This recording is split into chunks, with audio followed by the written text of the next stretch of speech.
स्वतंत्र प्रभात समाचार में आपका बहुत बहुत स्वागत है। संवाददाता रोशनी सोनकर के साथ आज हम लोग आए हैं नारी शिक्षा निकेतन इंटर कॉलेज में। हमारे बीच मौजूद हैं प्रधानाचार्य हैं। मैम, आपका नाम?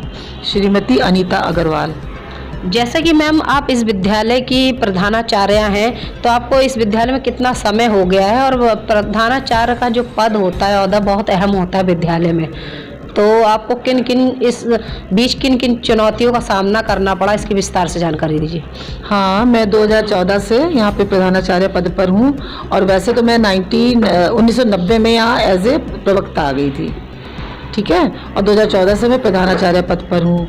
और चुनौती का तो मतलब ये है कि बच्चे हमारे यहाँ बहुत इस तरह के आते हैं कि उनके पेरेंट्स को कोई पढ़ाई का कोई महत्व नहीं समझ में आता।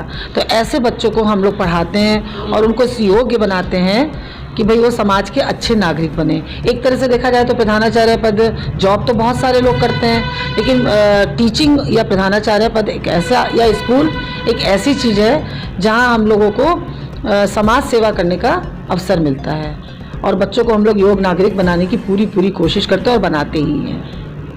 आपके विद्यालय में कितने टीचर्स हैं, मतलब कितनी शिक्षक शिक्षिकाएं हैं और छात्राओं की कुल कितनी संख्या है? हाँ, हमारे यहाँ शिक्षक नहीं है, शिक्षिकाएं हैं। लड़कियों का कॉलेज है, तो शिक्षिकाएं तो हमारी 35 हैं, ठीक है। और बच्चे हैं हमारे 530, 6 to 12। और आपके इधर कितने वर्ग हैं और कितने वर्ग में कौन कौन से विषय पढ़ाए जाते हैं? और जो कि आप प्रधानाचार्य हैं, तो आप अपने द्वारा छात्राओं को कौन से विषय का अध्ययन कराती हैं? अच्छा, तो मैं तो गृह विज्ञान की टीचर हूँ। गृह विज्ञान 11th-12th प्रवक्ता, फिलहाल तो प्रधानाचार्य है। और हमारे यहाँ सारे वर्ग हैं, मानविकी वर्ग है और वाणिज्य है और विज्ञान है और व्यावसायिक शिक्षा भी है।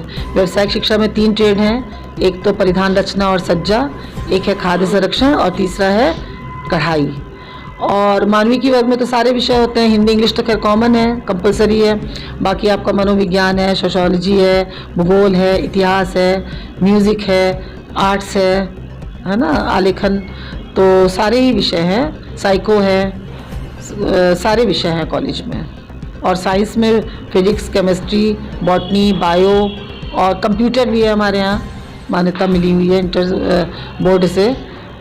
बस ऐसे ही है। जैसा कि मैम सरकार द्वारा जो मिड डे मील चलाई जा रही है और निःशुल्क पुस्तक वितरण और यूनिफॉर्म, तो क्या छात्राओं को प्राप्त होता है? हाँ, मिड डे मील तो आता है एक NGO के थ्रू।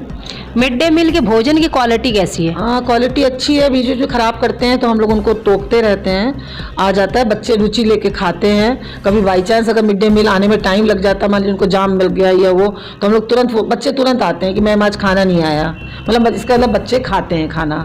तो हम लोग तुरंत फ़ोन करते हैं, अच्छा जाम में फंस गए, तो मतलब इंतज़ार करते हैं बच्चे अगर किसी दिन लेट हो जाता है। और आता रोज़ है और बच्चे खाते हैं रुचि लेके। किताबें मुफ्त में मिलती हैं और यूनिफॉर्म तो अब नहीं मिलती है। यूनिफॉर्म पहले 3-4 साल 5 साल पहले से बंद हो गया सरकार की तरफ से। तो जो सुविधाएं सरकार की हैं वो पूरे कॉलेज में हम लोग को प्रोवाइड हैं। शिक्षा को लेकर आपके विद्यालय में क्या अदर एक्टिविटीज़ पे विशेष ध्यान दिया जाता है? हाँ, बहुत दिया जाता है। स्पोर्ट्स पे बहुत दिया जाता है और सांस्कृतिक कार्यक्रम होते हैं। बाकी जो सरकार की जितने भी ये ऑनलाइन काम होते हैं वो सब हम लोग करवाते हैं। और स्पोर्ट्स में तो बहुत अच्छे से होता है कि रिलायंस वालों ने, अभी कोरोना के बाद से तो नहीं हुआ, तो रिलायंस वाले जो खिलवाते हैं बच्चों को, उसमें वो कॉलेज को पैसा भी देते हैं, रुपया भी देते हैं कि बच्चों की एक्टिविटी या बच्चों को स्पोर्ट्स से संबंधित कुछ सामान दिलवाना है। तो 5 साल के लिए हमारे कॉलेज को चुना गया था, जिसमें 2 साल बच्चे खेल के आए थे नेशनल लेवल पे। फिर उसके बाद कोरोना आ गया, तो कोरोना में फिर 2-3 साल खेल ही नहीं पाए। तो स्पोर्ट्स का तो खैर अच्छा है और सांस्कृतिक कार्यक्रम भी हमारे यहाँ बहुत अच्छे से होते हैं। एनुअल फंक्शन भी होता है, टीचर्स डे भी होता है, बाकी और भी जो छोटे छोटे ये आपका चिल्ड्रंस डे होता है, सांस्कृतिक कार्यक्रम बहुत अच्छे से हो जाते हैं। जैसा कि मैम आने वाले समय में नववर्ष है और गणतंत्र दिवस आने वाला है, हमारे देश का बहुत अहम पर्व माना जाता है, तो इस अवसर पर आप देशवासियों को, अपने विद्यालय की शिक्षिकाओं को और छात्राओं को क्या संदेश देना चाहती हैं? हाँ, बस यही है कि देश में एकता रखें, अच्छे नागरिक बने और देश को आगे बढ़ाएं। विकास किस तरह से हो सकता है उन सब चीज़ों को ध्यान में रखें, बस। मेरे और मेरे स्वतंत्र प्रभात मीडिया की टीम की तरफ से मैम आपको बहुत बहुत शुभकामनाएं। हाँ, आपको भी शुभकामनाएं। धन्यवाद। थैंक यू हाँ, मैम। ठीक है। कैमरा वुमेन पूर्णिमा सोनकर के साथ संवाददाता रोशनी सोनकर।